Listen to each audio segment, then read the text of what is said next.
Some of you can feel it from time to time that you've been here before. You can feel the fact that you know what is wrong with me? I'm not interested in anything down here. I'm not interested in the club, the bar, I'm not the music. I'm not interested in anything here. People traveling the world, living it up, drinking champagne. You're like, oh, that's cool and all. But for some reason, it just doesn't do it for you. But get somebody on the YouTube talking about dimensions and UFOs and ascension. You all ears. Am I right or absolutely right? It's like there's nothing in this world could really satiate you like that. You're yearning for something more. That's because you're supposed to be in a place of something more. This is why we're here. So you feel like, you know what? For some reason, I feel like maybe I didn't come here to enjoy this life. Maybe I didn't come here to play. Bingo. You didn't come here to play. This is why you're not running the streets and you're listening to me on YouTube right now. You have work to do. It's time to come home and stop playing. You're going to find, don't wait till the last minute and find out all the stuff I was telling was true. That's like the worst hell. Like, oh man, I knew it. You know how your soul speaks to you and tells you, yo, you need to do it. Or your soul speaks to you, say, don't do it, don't do it. And you go against your soul. You feel like, I knew it. Don't be that person. 7 signs that you are here to rise. 7 signs you are here to rise. Number 1, you feel like you're always playing by yourself. Shout out to Naazir Ra again. As I was writing this, she sent a direct message on the app in the community talking and said the same exact thing. You feel like you're playing by yourself. Like you put yourself out there and people don't respond the same way, right? They don't reciprocate the same way. So it's almost like you're always playing by yourself. And that's deep because that's how it feels for many of us that are here for our rise. We're here to rise. We're not here to chill, right? We're not here to party. We're here to rise. We're here to have an ascension experience, not a church experience, not a worldly experience, ascension experience, right? A transcendental experience, a breaking free experience. In order to break free, you have to put yourself in a position where you're in bondage. It's about choices. Man, I want to experience breaking free. Well, we're gonna have to lock you up then, because you can't break free if you're already free, right? You can't become divine, right? Unless you become mortal, because you're already divine. If you're already divine, you can't experience the process of becoming divine unless you become mortal, unless you forget, unless you fall. So this is why we have these choices. Number 2, don't fit in. How many people don't fit in? Right? You feel like, man, I always seem like I say awkward things. You may feel socially awkward. I don't fit in. You see? And then when you try to fit in, you got to be fake. And people see through that. So after a while, you say, you know what?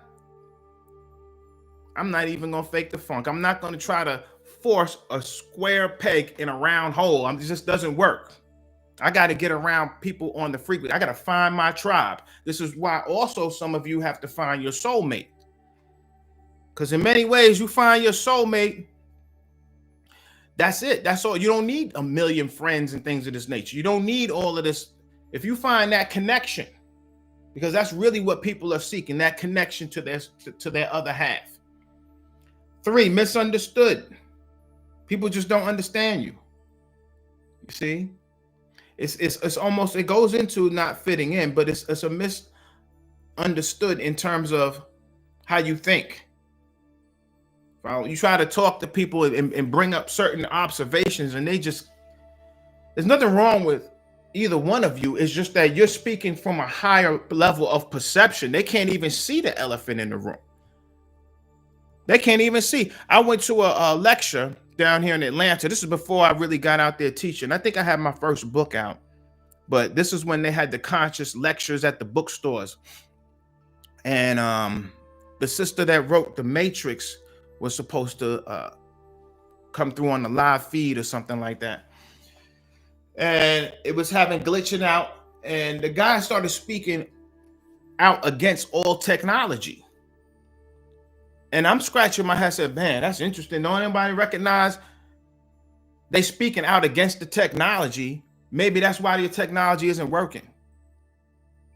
Because in one vein, oh, we got to give up the technology. We got to get off the grid. They were talking all of this hippie type shit. And then all of a sudden, getting off the grid and the technology. Meanwhile, they're trying to rely on the technology to have this this interview through the internet. And I said, wow, that's interesting. Nobody ever noticed that. I said, they don't understand the energy. See, that's just consciousness. You can't be speaking out against something and expect the thing to work for you. Same thing with America. You can't hate this country. You can't curse your home and then wonder why you can't get ahead. You don't even love your own country and wonder why you broke. You ever recognize that? How you gonna be talking against you in a capitalistic system? If you hate capitalism, you're just gonna be broke. No, step up to your power and figure out a way to open a business and recognize this is the game we're in. This is the system we're in right now. If you want to play another game, go to another country. And then you won't be able to open a business as easy. But you get kibbles and bits from the government all day. Kibbles and bits and microchips, right? Facts. Thank you. So, you know, we're misunderstood. Moving forward. 4, we're attracted to the stars. Anything dealing with aliens, UFOs, other planets, extraterrestrials, interdimensionals. You may be a Star Wars buff. You may love Star Trek. Attracted to the stars. You love looking at the stars. You love learning about other planets. All of that is speaking to, metaphysically, speaking to you wanting to be interested in going to a higher place. More on a concrete level is speaking to your connection to extraterrestrial races in your family. That's on Vega, Sirius, Alpha Draconis, and also Torsetti. Many of us Torsetian as well, especially the teachers. Next, you're not very intrigued by material pleasures. It doesn't do it for you, right? And then that could be a blessing and a curse, okay? Because the paradox is this: in order to graduate from something, you got to love it. Right? Love is the highest degree of mastery.